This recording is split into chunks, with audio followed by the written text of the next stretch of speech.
Hello, everybody, and welcome to another Winner Circle Sports Betting Podcast, powered by gamblersWORLD.net. I'm your host, Sean Higgs. It is Thursday, which means Doug Upstone, Chip Chirimbes, as we always have on a nice Thursday. Chip is back with us. It is the 3rd of October. Where's the time gone? Week 5 of the NFL coming? Wow. Yeah. Listen, we're going to get to 3 football games today in the NFL. These are our free picks. So hit the like button, show some appreciation for the free picks. Notification bells on for our free pick videos, Monday through Friday, live on Monday Night Football, live on Football Fridays, 1 p.m. Eastern. Daily free pick videos from us three, Chip Chirimbes, Paul Bovey, Brian Bittler, Matt Fargo. We got a whole crew, 14 of us at gamblersWORLD.net, where our 3, 7, and 30-day packages all guaranteed to show you a profit or you get credited back. But more importantly, forget about $7.99 for our football packages or $159 through the World Series. We have a 3-day flash sale going on through I don't say it's a 3-day. I guess it's 3 days, but it's really through the weekend. So it's Thursday, so it's actually 4 days. Get a 3-day package, you get the 4th day free, which works out well if you say buy on a Friday, you get Friday Night Football, Saturday, Sunday, or you buy Saturday to get all Saturday college, all of Sunday NFL, and Monday Night Football. 3-day package, get a 4th free. Why wouldn't you? We have baseball playoffs, right? We're all set up with divisional rounds. Basically, 3 out of the 4 games are settled. The matchups are done. So get that 3-day package. Go get it. Buy the 3-day and get the 4th free. And we'll start out with the guy you should buy, Chip Chirimbes, absolutely on fire. 3-0 in baseball, 6-1 NFL Sunday. Not too bad.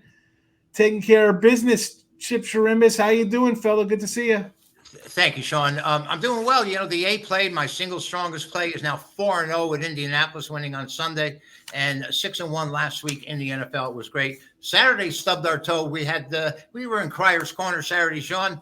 Auburn gets beat with late INT, and so does Wisconsin. So, but it all came out good in the wash on Sunday, highlighted by the Ravens and the Indianapolis Colts. So, looking good right now. And I'll tell you right now, Sean, I have my single strongest play of the year. It's going to go early on Sunday, and it's going to be posted right after kickoff Thursday night. So you'll have 2 days to get it because it's an early game on Sunday. There you go. And make the smart money move. I know Chip probably wants you to buy individual. It's better. But for you get the weekend pass from Chip. The guy's on fire. What are you doing? I don't get it. I don't understand how people do that. Like, you got the leaderboard, you see people winning. Buy the pick. Speaking of buying picks, our Doug Upstone gives out his line mover reports all the time with a bunch of free plays in it, but premium style. I'm sure he's posted for the weekend. Doug, how's your week going? It's going well since Saturday, 7-3. So I'll take that. That's across all sports. College football last Saturday, 3-0 Saturday, 2 straight winning weeks. NFL 3-1 last week. Two straight winning weeks in the NFL. So everything is coming together, and we're in October now. So hey, time to giddy up and go. And I'm not quite as hot as the weather here, but I tell you what, I'm certainly heating up. Okay, let's put it that way. So looking forward to another big week. And went 2-1 as we've in the playoffs thus far, because as we have talked about frequently this year, and especially with you two guys, the Mets bullpen did me wrong yesterday. Okay, so looking to get that, but that's okay. You know, those are going to happen, especially in the postseason, it seems. And here we go, 2-1, and looking to get some good action coming up for this weekend in baseball. I was with you on the Mets yesterday too. There, tough break there with the Mets. We do have Mets Brewers today. I got nothing on this game. Looking to the weekend though, I'm liking all the road teams. I'm liking the dogs there between the Padres, the Royals, Tigers. I'll probably take some stabs on these road underdogs. But any thought on the?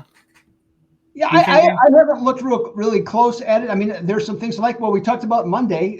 Said that Detroit would win the opening game. We said, hey, guess what? They can win the series. Well, they did. We told you that on Monday here, and so look to continue. Yeah, I mean, it's actually just played out. It's remarkable how the visitors have done in the wild card round just in the 3 years. Okay, I mean, it's crazy, but but it does follow a pattern of like basically the teams that are hot continue to play well, and Detroit certainly is that's the case with them. Do I think they're going to advance beyond Cleveland? Probably not, but but hey, it's been a fantastic ride if you're a Tigers fan. So so we'll see. But the one that I'm probably looking at more than anything, I mentioned that I like the Padres, and I haven't seen any reason to get off them. And speaking of, I know sports how they do it change, but I mean the Dodgers had the best record in baseball, right? So their reward, they get the Padres, probably the Phillies, and the best team in the American League for being the number 1 seed. Wow, thank you. What? Any other parting gifts for me? The wild card. I know people get upset over. It's like at the 2-game, it's not fair. You're the wild card team. Now, it is what it is. And I don't like the whole like you give team a bye. I know they're trying to make it more competitive. I don't know. Can we just go back to 4 teams? Can you go back to just 1 wild card team instead of 2? No, exactly. They won't do that, but they should, because then everybody's playing a 5-game series early. You could even do a 7-game series out of the gate, 2 7-game series. I don't know, a 2-game. I don't know. Chip, you're back with us. Any thoughts on this upcoming series with any of these? I just try and play what they put in front of me. I try not to think too far ahead and take it day by day, particularly in baseball, because streaks are such an important part of it. And in the playoffs, they're a whole different animal. Currently, pretty happy with the 3-0, 3 underdog winners, and I have a big game, of course, tonight between the Mets and the Brewers. All right. I no baseball for me today, although I do have the NFL. I got an NFL package up at gamblersworld.net. Again, folks, gamblersworld.net for all 3 of our premium plays, plus the 11 other handicappers with us. I'm not going to run them all down. You know who they are because we do videos with them all the time. Chip's back. We've missed him. He had some technical difficulties, but here he is. Like the prodigal son. I feel like doing a little song out of Blues Brothers, like down from their world tour. You got Baltimore and Cincinnati, AFC North battle. Ravens a 2.5-point favorite, total of 49. You hate to say like it's a must-win game for Cincinnati. It's like week 5, right? But these guys are 0-2 at home, kind of desperate. I mean, you don't want to. You're 0-3 at home. You got problems. I don't care who you're losing to. Yeah. Ravens looked pretty good the last 2 weeks. Took care of Dallas. Did them get back in it. Just right out of the gate in that Bills game. I mean, Henry goes for 80 on the first carry, and you knew it was like, wow, here we go. Your game, Ravens 2.5, Bengals 49.5. Chip Chirimbes, take it away. Bengals are used to getting to slow starts with Joe Burrow, but I think there may be something a little bit different about this team. They just can't stop anybody. They're giving up 145 yards a game on the ground. And guess what? Baltimore has the number 1 rushing offense, averaging 220 yards, and the number 1 overall offense at 430 yards, averaging 6.4 yards a rush, 7.7 yards a play. I think the game goes over the total, and I think the Bengals are kind of beat up right now. I think they just don't know where they are. So I'm going to play this game over the total. Bengals and Ravens, the number 1 offense, goes to Baltimore. I agree with you over there, Chip. Excuse me, Doug, I'm sorry. Any thoughts on Chip's over or any additional comments? Yeah, well, oddly enough, here we are in October, and this is the first division game, okay, in the AFC North. So that seems a bit of an oddity. And the thing, I see the public is overwhelmingly on Baltimore. I'm seeing, 80+% on money and on and bets in this one. But there's an ample amount of sharp action on Cincinnati. Now, it's not reflected, necessarily in the money, but I've seen plenty of guys that at least that I respect that are thinking about them, and Cincinnati's offense is really, it's back. Okay, I mean Burrow has been really good the last 2 weeks now that he's got all his receivers back, and the running game 265 yards I think the last 2 weeks. Doesn't matter who they played, they still have done it. So I think that comes into play here, but I don't know. Okay, just what Chip brought up about the Cincinnati defense, there's just nothing there. I don't see their defensive line getting better. They're still not completely healthy here. And so in this one, I actually do like Baltimore minus the points and have a system here. Road teams that allow 18 to 23 points against poor defensive teams that give up 23 to 25 that are coming off a win by 21 or more. The last 34 times that's happened, the favorite team, has won by 6.4 points per game. I'm going to go with the Ravens in this one. All right. Well, I'm sticking with Chip's official play on the over 49 because I like that as well. 49.5. They scored 34 against Carolina, 33 versus Washington, although they gave up a lot. They still scored 25 and were driving against Kansas City. So the offense seems to be clicking a little bit. And you mentioned some sharper guys coming in on the Bengals as a little home dog. I was talking off air. I remember I was saying about trying to get in my little Bengal tease there because some guys who I know are pretty sharp minds are like, grab the Bengals here. So that might be the side from the pro side of it there. But why wouldn't you? 2.5, the way they've played, you think they can't stop, can't break out of a wet paper bag, the defense. It's been terrible. So over 49.5, the official play. I agree with Chip. Doug is liking the road team. And, listen, you can't go wrong with an MVP guy on the road in Lamar. Next game up here, Doug, you have Arizona versus the San Francisco 49ers.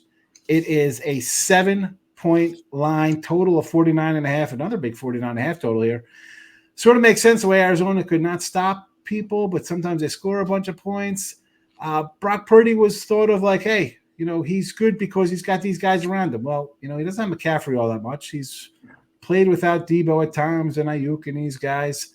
The latest 7, I mean, this is I kind of like the dog a little bit. I don't know what to do here. That's why I'm going to listen to you, Doug. You got the pick. Well, you're not alone in that feeling here, but I'll explain exactly why. Now, San Francisco has won and covered the last 4 meetings between these NFC West foes, and they've done it convincingly by 22 points a game. Now, after scoring 69 points in their first 2 games and Kyler Murray getting a lot of accolades as being a mature quarterback and he's coming into his own, the Cardinals have scored 27 points in the last 2 games. Okay, both of them at home, held under 300 yards in each instance. San Francisco defense still very good. Okay, not dominating, but still very good offensively. They're still clicking along. And the offense is going to face a Redbirds defense that is 25th in total defense, 28th against the rush. So here's my question. Why is the line just 7 then? Okay, if everything what I just said is true. But here's one interesting fact. A team that is off a straight up and against the spread loss, facing a team against a straight up and against spread win, the underdog lately is 54, 35, and 1. So, and that includes 8-2 this season. So given all that info, and I got a couple other things that actually fall in some situations for Arizona, I'm going to go with a teaser instead. Now, so the line is 7, the total is 49.5. I'm going to take San Francisco to go through several key numbers all the way down to 1, and I think there'll be enough points scored to go over the 43.5. Official play, Doug Upstone. Teaser, San Fran -1 over 43.5. Cannot disagree with that. Cannot disagree.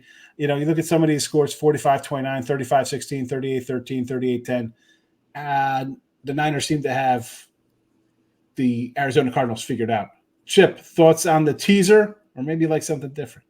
Well, my thoughts about a teaser is don't we have to have another side, another team in there somewhere, Doug? I mean, are you playing the total as well? Same game. Same game. San Fran over, yeah. Okay. Kyler Murray and Arizona laid a big egg last week against Washington. Most people expected it to come back and come up with a victory, and they were never in it, really. 1-3 on the year. They are averaging 5.3 yards a rush, and this is where the rub comes. San Francisco is number 2 in total offense. We gave you Pittsburgh was number 1. The number 2 in passing, Purdy's averaging 271 yards a game, and number 1 per attempt at almost 9 yards per attempt. The last 5 meetings between these two have gone over the total. I think it's the only way Arizona has a shot against this team. If it goes into a defensive affair, well, I don't think it can happen, really. I think this game goes over the total. And the only shot that Arizona would have is if they can keep up scoring with the Niners. Exactly. Because if the Niners shut them down and the games to go under, they have no chance, I don't think. I'm with you both on the overs here. I mean, Arizona, and I had Arizona last week, right? You figure Washington – big win on Monday night. Now you're back-to-back roadies, rookie quarterback. Arizona laid an egg the week before against Detroit. You're thinking, all right, they're at home. They've been on an overrun the last 2 years. A bad game. It's got to be an over here for me. Got to be an over. So official play. Oh, we hope. Yeah. Oh, it's going to get there. Come on. We don't hope. We know it's going to be there. Official play. Doug Upstone, San Francisco -1, over 43.5. Chip's game, Baltimore and Cincinnati, over the 49.5. Okay, gotcha. All right. My game we'll get to in a second, Green Bay and the Rams. But first, again, these are the freebies. gamblersworld.net for all the premium stuff. You just saw come across. That's why I'm just bringing it up again. 3-day passes, you get a 4th day free. Can't go wrong on a football weekend, Saturday, Sunday, Monday. Friday, Saturday, Sunday, Monday. You get the whole weekend. Friday football all the way to Monday. Wonderful. So go get it at gamblersworld.net. Now, for me, Green Bay and the Rams. We're going to stay out west. I got the late game, I guess, 4:25. Arizona was 4:05. We had the early 1 o'clock. Let's go a little later afternoon. A 3-point road fave for the Packers, total of 49 here. And, we said, or I said at least, Cincinnati, winless at home, kind of in desperation kind of mode here. The Rams sitting at 1-3, got their own problems. No Cooper Kupp, no Nakua. Always seem to be banged up, this team. There's always missing somebody. Somebody's out on offense, running back's hurt, maybe somebody on defense. They cannot get their thing right. I'm going to look at the total in this game because, Green Bay looked pretty good last week, right? Love's back. Oh, Love. They were down 28-0 before they got a garbage touchdown before the half. Okay, they come back, they score some points, but let's be honest, you're down 28-7. Minnesota changes things up at that point, right? They're not, a couple of interceptions, they're just getting out of their rhythm. I throw that game out. Their first game, 34-29 in Brazil, crazy field, both teams kind of doing their thing. Those are kind of like outliers. Packers have a defense. They had a good defense last year. We saw their other games, 30-14, 16-10, like low scoring. Even the 30 points they put up, they had a defensive touchdown there. Our guy Will Levis just throwing interceptions left and right. So you're going to give me this, and this opened at 47.5. It's up to 49. What am I missing here? With Rams are missing guys offensively. You're 1-3. You're not looking to just air things down and be like, yeah, let's go air Corey Allen and gun it and try to outscore a team that plays defense. I think we're going to get a lot of running from the Rams, short kind of passes from Stats Padford, grind them out kind of football. Green Bay still wants to run the ball. I know Love looked, again, you're down 28-0. Yeah, you're going to be chucking it out at home. Not here. I think this is like one of those 24-22, 24-17 type games. Give me the under 49. Are you kidding me? 49 points. No, thank you. We're going to start with Doug on this one. Yeah, Matt LaFleur, the first 3 games, he had just unbelievably good game plans to start each game. Okay, I mean, just they had the perfect game plan. They really looked good offensively, and so I like what they were doing. Last week, defense was atrocious, especially in the defensive line, and it was terrible. Jordan Love was coming back, and he was bumpier than a Spirit Airlines flight. Pretty much especially in the first half. I like Spirit. Well, if you like to jiggle around a little bit, sure, nothing wrong with that. But I'm looking at this one, so I think they're going to get back to what they do best. And I think I agree with you. I think they're going to see some more running. And you're going up against the number 31 total defense in the NFL in the Rams here. I'm going to take the Packers on the first half line on this one, which is I think -1.5 on this. Yeah. And it's also of note that the Packers are 8-0 at halftime in either away or neutral games against conference opponents of late. Packers -1.5 first half. I like that look. Yeah, Packers probably the way to go. I don't want to lay a field goal. Who knows what the Rams can do? But first half, sure. Chip Chirimbes, thoughts? Well, aside from the fact that the Packers have beaten this team 10 straight times, there's quarterback issues here. I mean, I don't know if the Packers have actually come in sync. And like you said, they were down 28-0 so early. I think their focus this week is going to be to shore up the defense first. And against this Ram team, the Rams can throw the ball. We know that. But still depleted in the running back area. I think that game is supposed to stay under the total. And that's the way I played it. But, this game is going to be played on October 6th, Sean. But you know what happens on October 3rd? I can tell you right now. I'm hoping for good baseball stuff here because it's playoff time. Christy Mathewson in 1904, we mentioned his name, set the major league record with 16 strikeouts. But the oddity about the game is it lasted an hour and 15 minutes. They must have just been getting up there and waving at the ball. The NFL played their very first game in 1920, and the forerunner of the NFL was the American Professional Football Association, and Dayton beat Columbus 14-0. Hey, this is for our man, Mr. Quinn, Frank Crosetti, the Whiz Kids. Kurt Simmons was in the Army. They make it to the World Series and he just, they didn't even apply to bring him back, their big star. Bobby Thompson had the shot heard around the world in 1951 with Willie Mays on deck. Giants beat the Dodgers in the playoffs. Steve Carlton won his 27th game for who? The Phillies, when they only won 59 for an entire year. That has to be one of the most dominating seasons ever by a pitcher. On this date in 76, Hank Aaron hit his last at-bat, a single. In 1990, Doug, I don't know if you guys remember, there was an oddity out here. Cecil Fielder total number of home runs, which they adjust during the season, was 50 and a half. Went to the final game of the year with 49, and in the 7th inning and 9th inning, he had home runs to go over the total, ended up with 51 homers. But even more important, in 1995, O.J. Simpson was found not guilty on this date, but Las Vegas is not going to let you get away with anything because they don't think he was innocent. In 2008, he was convicted on this date of kidnapping and for armed possession, holding people, robbery. So that's it for October 3rd, but October 6th is the big game, and don't forget it, Minnesota and the Jets. OJ's, because that was all over memorabilia, that second thing. He got sentenced on the same days? 1995 was the day he was found not guilty, and 2008 he was convicted on this date. That's got to be some kind of crazy. This is like Back to the Future, where it has some date in a time, the time-space continuum. Now, a lot of this stuff that I'm giving you, they're somehow related. Ty Cobb's record being broken, and on the same day by Lou Brock, that Cobb, it just happens. I don't know how, but that's sports. It's symmetry. Or you can go with who was the Boston Celtic guy? It obviously relates more to the sports. Ball don't lie. Okay, kind of the same thing, right? Just you brought up Steve Carlton. Now you guys would know more because that's like for me, that's like my young days, like 70s and early 80s. We used to call him the Rummy. Because I was watching something before, and somebody said that he was not really a friendly kind of press guy. He was kind of a grumpy old man. He was surly, and I think he had a little alcohol issues. But if you watched him pitch, he was twitching out there all the time.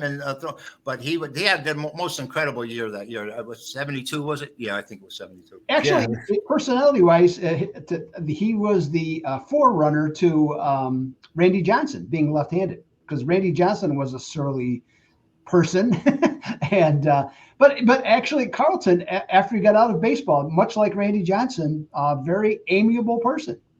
So unlike Dave Kingman, is that what you're saying? Kingman. I don't know what you thought about Dave Kingman, because being Hall of Fame, Dave Kingman. The best year he ever had, as far as a complete hitter, was with the Cubs. His first year with the Cubs, and the thing is that he was a loner. Okay. And what he loved to do, so I think he hit 283 that year, if I'm not mistaken. I forget how many home runs he had, but he loved to go fishing on Lake Michigan, and he would go with Billy Williams all the time. And it's just what he did. But then the press, just wouldn't let him be. And maybe if he went fishing with Ted Williams, he would have been a better average hitter. Could have got some advice while he was out there. Oh man! Sweet swing and Billy Williams. Come on, Jeff, what are you talking about? I think has the most home runs of any player not in the Hall of Fame, and he's got no chance of ever getting there. No, that's for sure. That's true. Well, please, we could talk this Hall of Fame nonsense with the way they rate these players nowadays, but that's a whole nother show we got to do. All right, folks, your 3 free picks today. I am going under Rams Packers 49. Chip Chirimbes under 49.5 Bengals Ravens. Doug Upstone, a little teaser action. San Francisco. What?